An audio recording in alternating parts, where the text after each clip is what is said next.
வணக்கம்ங்க. வணக்கம். வணக்கம் RK sir. My apologies. I am slightly late. இந்த இதில இதில வந்து பொதுவா அ சட்டம்னு ஒன்று இருக்கு. அதுக்கப்புறம் நீதி, நியாயம்னு ஒன்று இருக்கு. இது 2ம் ஒருங்கிணைந்து போனா, அது ஒரு நல்ல நேர்மையான ஒரு நாடு, நேர்மையான ஒரு அரசாங்கம். இதுதான் அடிப்படை. அதாவது சட்டம் என்பது மக்களுக்காகத்தான் அப்படிங்கிறதுல சந்தேகமே இருக்கக்கூடாது. ச சட்டத்திற்காக மக்கள் கிடையாது. அதனால ஒரு சட்டத்தில் உள்ள ஓட்டைகளை பயன்படுத்தி சில பேரை வெளியில கொண்டு வந்தா, இப்ப என்ன பார்க்கணும், வெளியில வந்ததுக்கப்புறம் அவங்க நடத்தை எப்படி இருந்துச்சு? அவங்களுக்கு பாராட்டு விழாக்கள் நடத்தப்படுகின்றன. அவர்களுக்கு ஆர்த்தி இடுகிறார்கள். இதெல்லாம் நடந்தது. பத்திரிகையில வந்தது. எல்லாருமே பார்த்தோம். இவர்கள் குற்றவாளிகள் என்று கோர்ட் தீர்மானிச்சதுங்கிறதுல எந்த சந்தேகமும் இல்ல. அடுத்து அவங்க குற்றவாளிகள்னு கோர்ட் தீர்மானிச்சதை பத்தி எந்த கவலையும் இல்லாம, அவங்கள்லாம் வந்து இப்படிப்பட்ட வகுப்பைச் சேர்ந்தவர்கள், அவர்கள் இப்படிப்பட்ட தவறுகள் செய்திருக்க முடியாது, அப்படிங்கிற மாரி கோர்ட் தீர்ப்ப பத்தியே விமர்சனம் பண்ணதையெல்லாம் பார்த்தோம். அப்ப இதெல்லாம் பார்க்கும்போது என்ன தெரியுதுன்னா, நீதி, நியாயம்ங்கிறதையெல்லாம் பத்தி கவலைப்படாம, நாங்க நெனைச்சத செய்வோம். செஞ்சதுக்கு அப்புறம் அதுக்காக இந்த கோர்ட்டுன்னு ஏதோ ஒன்று இருக்கு, அது ஏதாவது ஒரு தண்டனை குடுச்சதுன்னா, அதிலிருந்து தப்பிக்கிறதுக்கான வழிமுறைகளுடைய ஓட்டைகள பார்ப்போம். சட்டத்துடைய ஓட்டைகள பார்ப்போம்.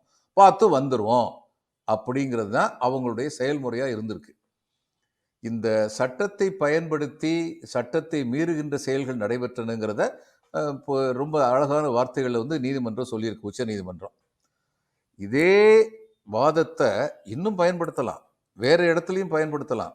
நாடாளுமன்றத்துல வந்து சட்டத்தை ஒரு மசோதாவை சட்டமாக்கும் பொழுது விவாதங்கள் வந்து விடுமோன்னு சொல்லி பயந்தா, உடனடியா யாரெல்லாம் விவாதத்துல வந்து எதிர்கருத்துக்கள் சொல்லுவாங்களோ, அவங்களையெல்லாம் மிக மிக அற்பமான காரணங்களுக்காக உள்துறை அமைச்சர் வர வேண்டும் என்று வேண்டுகோள் விடுத்தார்கள்.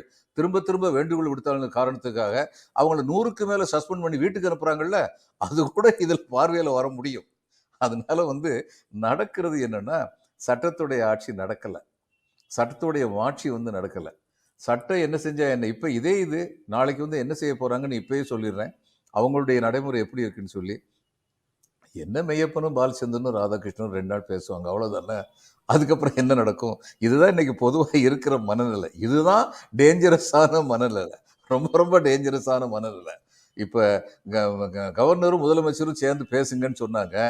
கவர்னர் வந்து கூப்பிட்டாரு. ஏன்னா உச்சநீதிமன்றம் வழிகாட்டுதல் அறிவுறுத்துச்சு. கூப்பிட்டாரு. கூப்பிட்டு பேசிட்டு என்ன சொன்னாரு? அரசியலமைப்பு சட்டம் என்ன சொல்லுதோ அதன்படி நான் நிச்சயமா நடப்பேன். அரசியல் சட்டம் இதுல ஒண்ணுமே சொல்லலையே. They are silent about what is the time limit. அப்போ அதுபடி மறுபடியும் நடப்பேன் அப்படிங்கிற ஒரு ஸ்டாண்டை தான் எடுத்திருக்கிறாரு. இன்னும் அதுல எந்த விதமான முன்னேற்றமும் இல்லை. அதனால பொதுவா இதெல்லாம் பார்க்கும் பொழுது, யாரு கையில இன்னைக்கு ஆட்சி இருக்குதோ, அவங்க வந்து சட்டத்தின் மாட்சியினை, மாண்பினை மதித்து நடப்பவர்களாக இல்லை. அப்படிங்கிறது தான் இதுல நமக்கு கிடைக்கிற வந்து ஒரு லெசன். மறுபடியும் மகாராஷ்டிரால இவங்களுடைய மெஜாரிட்டி இருக்கு. மறுபடியும் இப்படி முடிவெடுத்தா கூட நான் அதிசயப்பட மாட்டேன். அந்த மாதிரி முடிவெடுக்கவும் செய்வாங்க. இவ்வளவு தூரத்துக்கு சுப்ரீம் கோர்ட் சொன்னதுக்கு அப்புறம். ஏன்னா, ஒரு காலத்துல தேவிலால் சொன்னாரு. அவங்களுடைய கட்சிக்கு வந்து தேர்தல் அறிக்கை வந்து தயாரிக்கல. அதாவது இறுதிப்படுத்தப்படல. துடிச்சாங்க சில பேரு. அவருக்கு கோவம் வந்துருச்சு. இந்த 2% இங்கிலீஷ் பேசுனது இருக்கு. அந்த இங்கிலீஷ் சேனல் இருக்கு. அதுல தான் இதெல்லாம் பத்தி பேசுவாங்க. வேற யாரையா பேசுவாங்க? தேர்தல் அறிக்கை பத்தி ரொம்ப அனாவசியமா கவலைப்படுறியே அப்படின்னு சொல்லி அவர் சொன்னாரு. இப்ப அதே மாரி தான் எத்தகைய குற்றச்சாட்டுக்கள் வந்தாலும், எத்தகைய விமர்சனங்கள் வந்தாலும், அவைகளை கடந்து போக முடியும். மக்கள் மறந்து விடுவார்கள். அப்படிங்கிற நம்பிக்கையோடு இருக்கிறவங்க இன்னைக்கு ஆட்சியில் இருக்காங்க. இதைத்தான் நான் சொல்ல வரேன். எல்லாருமே வந்து இன்னைக்கு வந்து பிரஸ் ஃப்ரீடம் பத்தியும் இந்த மாதிரி நீதிமன்றங்களோட ஃப்ரீடம் பத்தியும் பேசும்போது அப்போ ஒவ்வொரு வழக்கும் எப்படி வந்து அந்தந்த மாநிலங்கள் அப்படின்னு நம்ம அரசியல் சார்ந்து பார்க்கும்போது தமிழகத்துல இன்னைக்கு ஆட்சியில் இருக்கும் கட்சி அதற்கு வந்து நாங்க நல்ல எக்ஸாம்பிள் கொடுக்குறோம் அப்படின்னு அவங்க பேசுறதுக்கான தார்மீக பொறுப்பு கூட அந்த கட்சிக்கு கிடையாது. ஏன் அப்படின்னு பாத்தீங்கன்னா அவங்க இன்னைக்கு வரைக்கும் போட்டுட்டு வந்த கேசஸ் எல்லாத்தையும் பார்க்க வேண்டிய அவசியம் இருக்கு. 2021 அவர்கள் தேர்ந்தெடுக்கப்பட்டு இன்னைக்கு வந்ததுக்கு அப்புறமா அவர்கள் என்ன மாதிரி வழக்குகள்லாம் போட்டிருக்காங்க, எவ்வளவு ஜேர்னலிஸ்ட் மேல அவங்க ஃபைல் பண்ணிருக்காங்க அப்படின்னு பார்க்க வேண்டிய அவசியம் இருக்கு. பொலிட்டிக்கல் ஒப்பீனியன் வச்சிருக்காங்க, டெஃபமேஷன் போடுறாங்க அப்படின்னா அது வேற விஷயம். இன்னைக்கு ஒரு சின்ன வேண்டுகோள். பேசுனது பில்கிஸ் பானு கேஸை பத்தி பேசணும். நீங்க இன்னொரு கேஸை பத்தி பேசும்போது நம்ம விவரமா அதை பத்தி பேசலாம். நீங்க ஒரு திறமையான வழக்கறிஞர். ஒரே ஒரு நிமிஷம் சார், கரெக்ட் தான். நீங்க கேள்வி கேக்குறேன். நான் முடிச்சுக்கிறேன். நீங்க கேக்குற கேள்விக்கு நான் பதில் சொல்லிடுறேன் அந்த இடத்துல. அதுக்கு உங்க வாய்ப்பாவே இருக்கட்டும். நான் இதை முதல்ல முடிச்சுக்கிறேன். நீங்க திறமையான வழக்கறிஞர்களால என்ன பண்றீங்க? அந்த 70 கேஸையும் பில்கிஸ் பானு கேஸையும் ஏறக்குறைய ஒரே மாதிரி கேஸ்ங்கிற மாதிரி கொண்டு வர்றீங்க. இப்போ அந்த 70 கேஸ்ல என்னென்ன நடந்ததுன்னு எல்லாருக்கும் தெரியும். தீர்ப்பு வழங்கிய ஒரு நீதிபதி சொன்னாரு, எனக்கு வழங்கப்பட்ட ஆவணங்களின் அடிப்படையில் தீர்ப்பு கொடுத்தேன். ஆனா புதுசாக விவரங்கள் வந்துகிட்டு இருக்குன்னாரு. விசாரிச்ச ஒரு எஸ்பி வந்து என்ன சொன்னாரு, இந்த பையன் வந்து பேட்டரி வாங்கினேன்னு சொன்னாரு, அதை மட்டும் ரெக்கார்ட் பண்ணேன். எதுக்காக வாங்கினேன்னு சொன்னாரு, அதை நான் ரெக்கார்ட் பண்ணல, அது தவறுதான்னு சொல்லி சொன்னாரு. இது மாதிரி பல விஷயங்கள் இதுல இருக்கு. நம்ம 2 வழக்கையும் வந்து ஒரே மாதிரி பார்க்க முடியாது. அந்த வழக்கு நீங்க தனியா 2 ஒரே டிஸ்கஸ் மாதிரி பண்ணுங்க. பார்க்க சொல்லுங்க. இல்ல அதாவது நீங்க என்ன சொல்றீங்க, அவர் வந்து கை கொடுத்துட்டாரு, இது வந்து ரொம்ப தப்பு. இப்ப இப்ப கடைசியில வந்து என்னன்னா, இன்னைக்கு பிஜேபி மூலக்கு ஒரு கிரிட்டிசிசம் வந்ததுன்னா, உடனடியா அதை திமுக மேல ஒரு கிரிட்டிசிசம் மாத்திட்டா அது நல்லா போயிருங்கிறது கிடையாது. இது 2ம் தனிப்பட்ட. அந்த அப்சல்யூட்டா வழக்கை கிடையாது. நீங்க முதல்ல இருந்து விசாரிங்க, ஒரு விவாதம் இங்க வைங்க, தாராளமா நம்ம வைக்கலாம். அதுக்கப்புறம் திமுக வந்து எப்படி அவர்களுடைய ஆட்சி காலத்தில் வழக்குகளை கையாளுகிறார்கள் பத்தி விவாதம் வைங்க, அதை பத்தி நம்ம நிச்சயமா பேசலாம். ஆனால் 5 மாத கர்ப்பிணியான ஒரு பெண்ணை நடத்திய கொடுமையை பத்தி யாருமே அந்த நீதிமன்றத்துல நடந்த வழக்குல நீதிமன்றம் எப்படி எந்த சாட்சியங்களின் அடிப்படையில் தண்டனை கொடுத்ததுங்கிறத பத்தி இன்னைக்கு வந்து இது கொடுத்தாங்களே, பரல் கொடுத்தாங்களே, அவங்க யாரும் அதை குறை சொல்லி பேசல. ஏதோ தப்பான நீதி கிடைச்சதுன்னு பேசல, தப்பான தீர்ப்பு கிடைச்சதுன்னு பேசல. அப்படி அவங்களுக்கு தேவையானதெல்லாம் திரு ராதாகிருஷ்ணன் சொன்ன மாதிரி இவங்க எலெக்ஷனுக்கு தேவையா இருப்பாங்களோன்னு நமக்கு ஒரு அவநம்பிக்கை ஏற்படுத்துற அளவுக்கு அவங்கள வந்து உடனடியா பரவல்ல வந்து அனுப்புனாங்க. அதை இன்னைக்கு உச்ச நீதிமன்றம் சாடி இருக்கு. நாங்க we sent it for consideration. Consideration does not mean that they will be given power. You have misused what I have said அப்படின்னு ரொம்ப தெளிவா சொல்லியிருக்காங்க. நம்ம வந்து இன்னைக்கு வந்து பில்கிஸ் பானு விஷயத்தை மட்டும் பேசணும்னா சிறப்பா இருக்கும்னு நினைக்கிறேன். இதுல வந்து ஃபர்ஸ்ட் 7 மினிட்ஸ்க்கான டிஸ்கஷனுக்கும் நம்ம போனோம். இது இல்லாம நான் வந்து எழுவர் விடுதலையில நான் அந்த தீர்ப்பை தவறுன்னு நான் எங்கேயும் சொல்லல. தீர்ப்பை பத்தியும் பேசுறேன். நான் வந்து அரசியல்வாதிகள் நடந்து கொள்ளும் விதம் வந்து எனக்கு கொஸ்டினபிளா இருக்கு அப்படின்னு சொல்றேன்.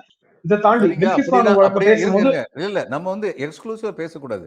நான் கேட்கிறேன், ஆளுநருக்கு ஃபுட்பால் விளையாடினார் அந்த ஃபைல்ல, அதுல என்ன நியாயம் இருந்தது? எதுக்கு வந்து பிரசிடென்ட்டுக்கு அனுப்புனாரு? அப்ப அதையெல்லாம் வந்து நீங்க பேசுங்க. அந்த எழுவர் விடுதலை கொடுக்கணுமா விடுதலை கொடுக்கலாம் 2வது விஷயம். அதிகாரமுடைய ஆளுநர் எதுக்காக தன்னுடைய அதிகாரத்தை பயன்படுத்தல? அப்ப அதையும் பேசுங்க. நான் அதை பத்தி பேசவே இல்லையே. அதான் நான் தீர்ப்பை பத்தி நடந்த அட்மினிஸ்ட்ரேட்டிவ் ப்ராசஸ் பத்தி பேசவே இல்லை. சுப்ரீம் கோர்ட் என்ன சொன்னாங்க? கடைசி சுப்ரீம் கோர்ட் என்ன சொன்னாங்க? அதனாலதான் நான் பொலிட்டிக்கல் கேரக்டரை பத்தி மட்டும் தான் பேசினேன். ஐயா ஒரே ஒரு நிமிஷம் ஐயா. அதை பத்தி மட்டும் தான் பேசுறேன். அதனாலதான் நான் சொல்றேன், எல்லாத்தையும் பத்தி பேசணும். நான் அதனாலதான் சொன்னேன், நான் திரும்பி சொன்னேன், நான் பொலிட்டிக்கல் கேரக்டர் ஆஃப் பொலிட்டிஷியன்ஸ். நீங்க பிஜேபி கவர்மெண்ட் பண்ணதை பத்தி கண்டம் பண்ணது எனக்கு ரொம்ப சந்தோஷம். உங்களை வலதுசாரிகள் வந்து கொஞ்சம் கொஞ்சமா எங்க பக்கம் கொண்டு வந்துருவாங்க போல, அதெல்லாம் எங்களுக்கு சந்தோஷம் தான். எப்பவுமே என்னோட வியூ ஒண்ணுதான். Always law has to stand in one way. அது எந்த அரசியல் கட்சியை சார்ந்து எந்த சிந்தனை சார்ந்து யாரு சொன்னாலும் தவறுதான். அதை நான் வந்து என்னோட விருப்பத்துக்காக நான் யாரோட செயல்படுகிறேன் அப்படின்றதுக்காக நான் மாத்தி சொல்ல மாட்டேன். அதே சமயம் நான் என்ன சொல்றேன்னா, இன்னைக்கு ஒரு வழக்கை பத்தி பேசணும்னா இந்த வழக்குல அச்சுவேறு ஆளுநர் எல்லா அம்சங்களையும் கொண்டு வந்தீங்க. அதனாலதான் நான் சொல்றேன், ஆரம்பிக்கும் போது மன்னிக்கணும் பாலச்சந்திரன் சார், ஒரே ஒரு நிமிஷம் அது ஆர்கே சாருக்கு ரெஸ்பான்ஸ். ஆர்கே சார் வந்து ஃபர்ஸ்ட் ஸ்டேட்மெண்ட்ல நான் ரெக்கார்ட் பண்ணிட்டு வந்தேன் என்னென்ன இதுக்கு நான் ரெஸ்பாண்ட் பண்ணணும் அப்படின்னு. ஃபர்ஸ்ட் இதுல நீங்க வந்த உடனே நான் ஷார்ட்டா நிறுத்திக்கிட்டேன், அதனால நான் இதை ஆட் பண்ணிட்டேன். ஆர்கே சார் வந்து அப்போ வந்து ஜட்மெண்ட்ஸ் வந்து எப்படி ஒவ்வொருத்தரும் பாக்குறாங்க, ஒவ்வொரு அரசியல் கட்சிகள் எவ்வாறு பார்க்கின்றது, ஒவ்வொருத்தரும் எப்படி நீதிமன்றத்தை நாடுகிறார்கள் அப்படின்னு சொல்லியிருந்தாங்க. அதனால நான் இந்த ஜேர்னலிஸ்டோட இன்டெகிரிட்டியை வந்து ப்ரொடெக்ட் பண்றதுக்கு இங்க இருக்க கட்சியும் எப்படி இருக்கு அப்படின்றத அதுக்கு ரெஸ்பான்ஸா தான் பிளேஸ் பண்ணேன். நான் வந்து இண்டிபெண்டன்டான ஒரு ஆர்குமெண்டா அதை கொண்டு வரணும்னு நான் சொல்றேன். ஐ கன்கர். ஏன்னா சுப்ரீம் கோர்ட்டுடைய ஜட்ஜ்மெண்ட் இப்ப ஒவ்வொரு ஜட்ஜ்மெண்ட் விமர்சிக்கிற உரிமை நமக்கு உண்டு. ஜட்ஜுகளை விமர்சிக்க கூடாது.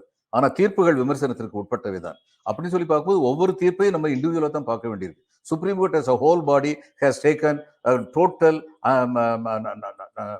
non-stoppable pro poor or pro underprivileged stand அல்லது pro people stand அப்படி சொல்ல முடியாது. அதனால வந்து ஒவ்வொரு தீர்ப்பையும் அந்த தீர்ப்புடைய அடிப்படையில் தான் பேச வேண்டியிருக்கு அப்படிங்கிறதுல திரு ராதாகிருஷ்ணனோட நான் முழுக்க ஒப்புக்கிறேன்.